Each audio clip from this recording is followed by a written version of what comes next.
Welcome to the Wonder With Me podcast, where I, Dr. Tonia Winchester, invite you to get curious with me about all things mind-body healing, especially how we can unlock the incredible healing power of our unconscious minds, so that we can all get out of stress mode and go back into healing mode.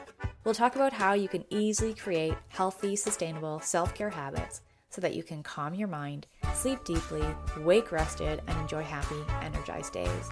Ultimately, so that you can make a bigger difference in your well-being and that of your family and the world around you. These casual chats are for educational purposes only and don't constitute a therapeutic relationship. With all that said, let's get this episode underway. Come wonder with me. Hello and welcome back to another episode of the Wonder With Me podcast. I am your host, Dr. and our coach, Tonia Winchester, and this is the place where we turn little life moments into big life lessons, and we're certainly going to be doing that today because I am going to read another old blog post. This is a retro-sode and number 55. Is it working? What is a retrosode? It is when I go back and look at old blog articles that I wrote a long time ago and just A, get curious about what's still relevant if I'm still curious about the same things, also for entertainment, and B, posterity. Let's pause and look how far we've come, which is something my mom always says to me, Tonia, stop, look how far you've come, because it can be really tricky when you've got goals ahead of you and it feels like those goals are really far out of reach. You've got a long way to go on them. The journey is not yet complete, but you've already made it a long way. So, progress. Let's pause and get it. Okay, is it working? Let's just dive into it here. Let's get wondering. This blog post was published in the summer of 2013. The title on my original website is called The Surprising Lesson I Learned from a Public Washroom. Ooh-wee. Now, I don't remember what this lesson is. I'm going to be reading this live in real time, interjecting current Tonia's thoughts about past Tonia's thoughts, and we're just going to have some fun. Subtitle, yeah, but is it really working? Recently, I was on a ferry, a boat ride, to visit my hometown. That's Vancouver. I live on Vancouver Island. I parked my car on the vehicle deck and trekked upstairs to empty my bladder before settling back in on the car deck to read my book. In the last few years, they have been upgrading the facilities for modernity and efficiency. One of the changes they've made is automating the toilets. I'm assuming they are meant to flush when one stands up or after one is done one's business, thus decreasing water usage and theoretically saving the planet one flush at a time. In brackets, this is said highly, in capitalized letters, tongue-in-cheek. Let me tell you what I actually experienced.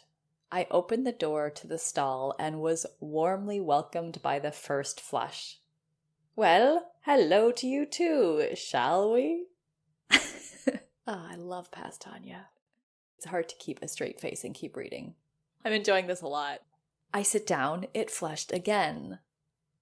I leaned forward to rip the toilet paper, the third flush. It had been quite the 45 seconds. When I was finally all wrapped up, I stood up for the grand final flush.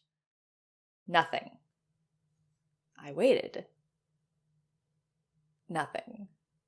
I waved my arms. Nothing. I lifted my leg to push the button with my foot. In brackets, I'm all about challenging the immune system, but I do have my limits. Still nothing. I pushed the button with my foot. The grand finale automatic flush was quite anticlimactic. So in theory, I suppose the toilets are a great idea.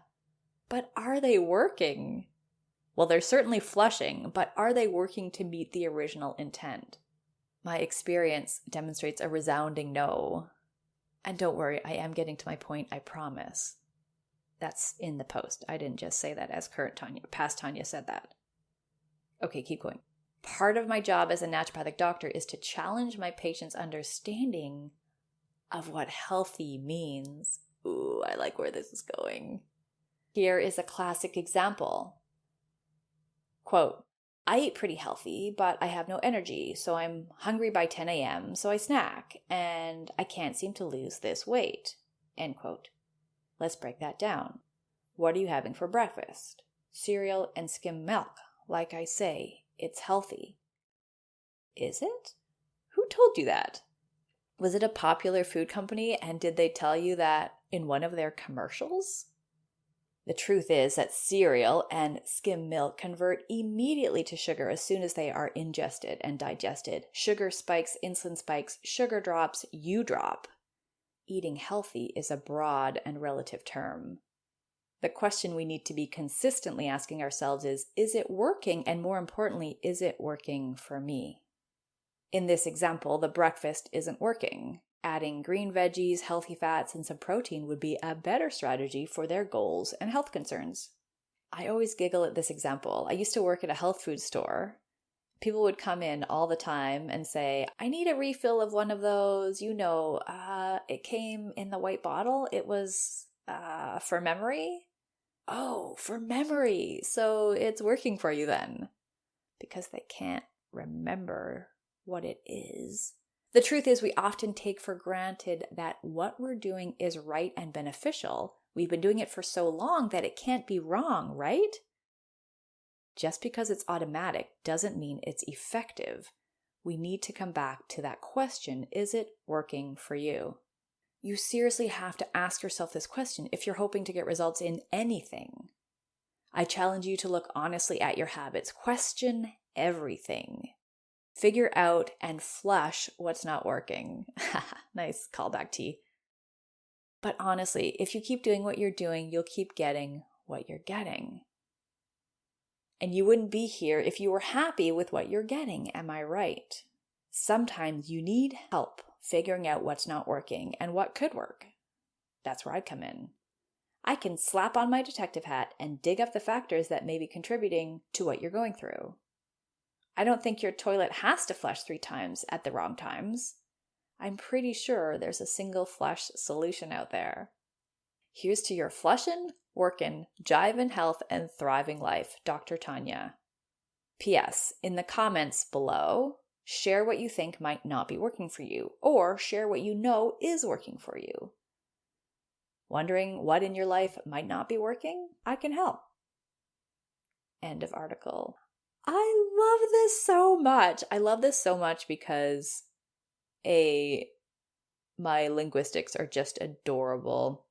But also, this is a really crucial question. If you're not getting the results that you're wanting in your life, then something isn't working. Now, in fact, all of our habits are automated in the unconscious mind.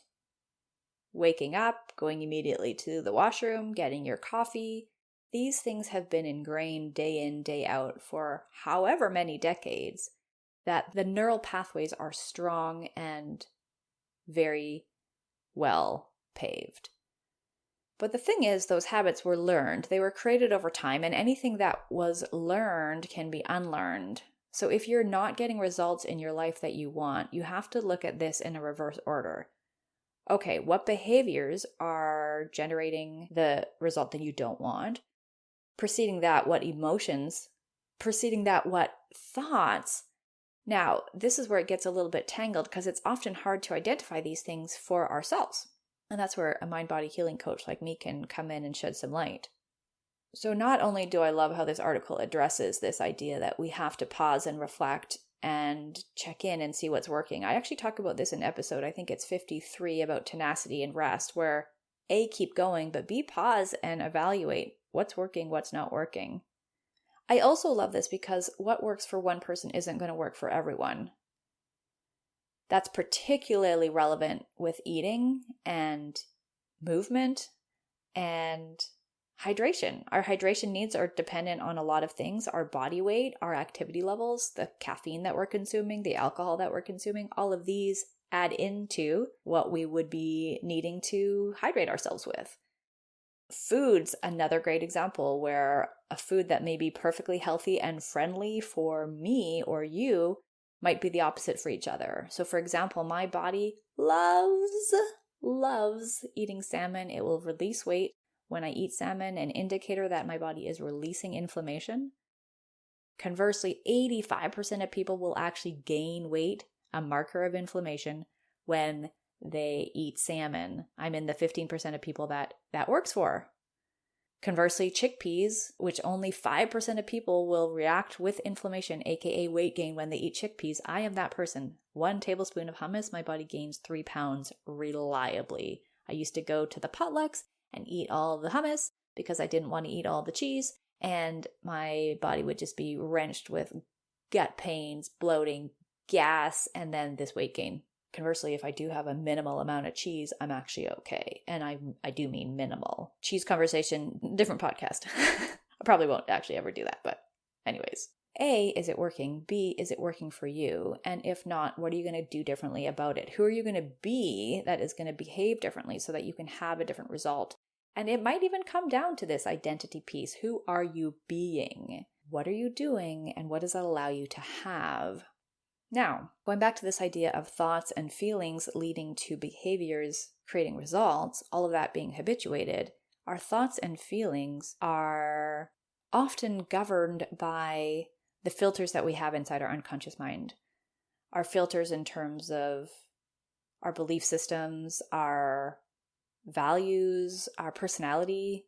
And what happens is, as we observe the world and that information comes into our nervous system through our senses, our nervous systems interpret that information, and 3 processes take place. There's a lot of deletion. A lot of the bits of information, millions and millions of bits of information, get deleted because we just don't have the capacity to manage it in any given second.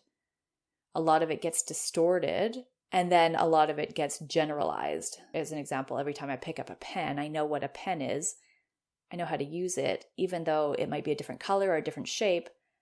I know what it's for, and I don't have to relearn that every time. That's generalization, and distortion is just making stuff up.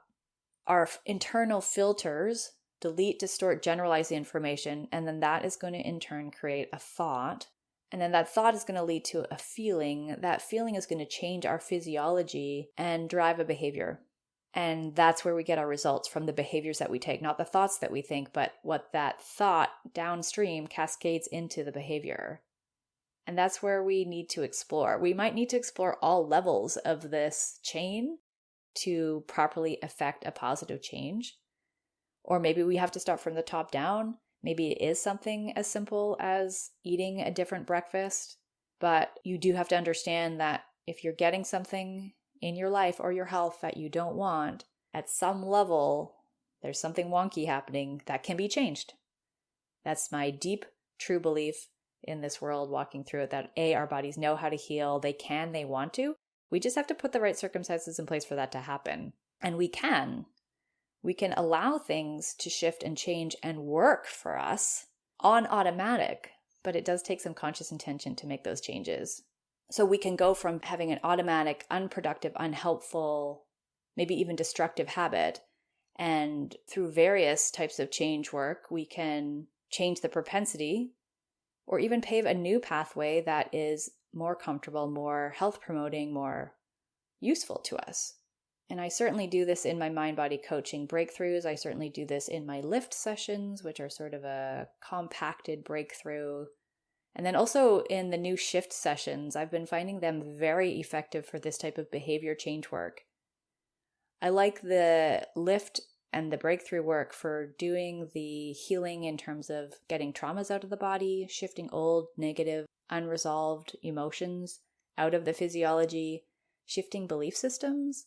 And then still sometimes that doesn't translate into behavior change, I've found. So these shift sessions do a good job of that, helping people actually change their behaviors. So taking the learnings from the deeper mind-body work and actually putting it into practice so that you're eating differently, you're hydrating differently, you're resting differently, you're active in a different way. And it seems to be really powerful.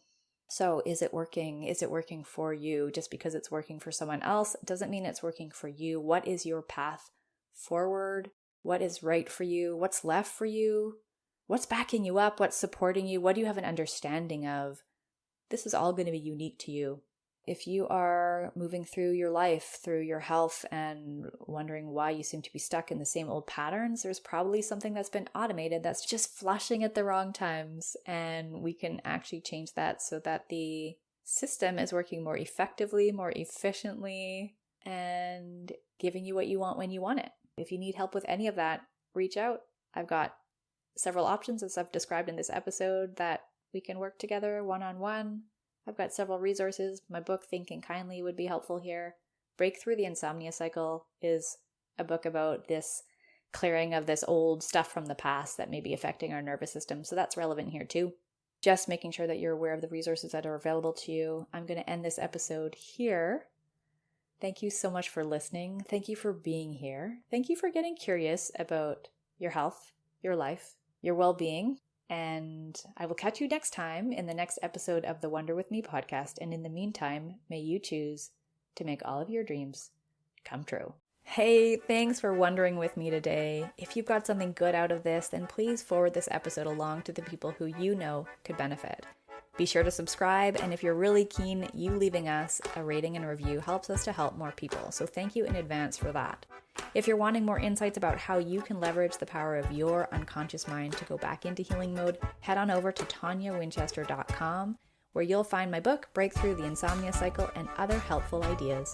Thanks again, and we'll connect on the next episode of the Wonder With Me podcast. In the meantime, may you choose to make all of your dreams come true.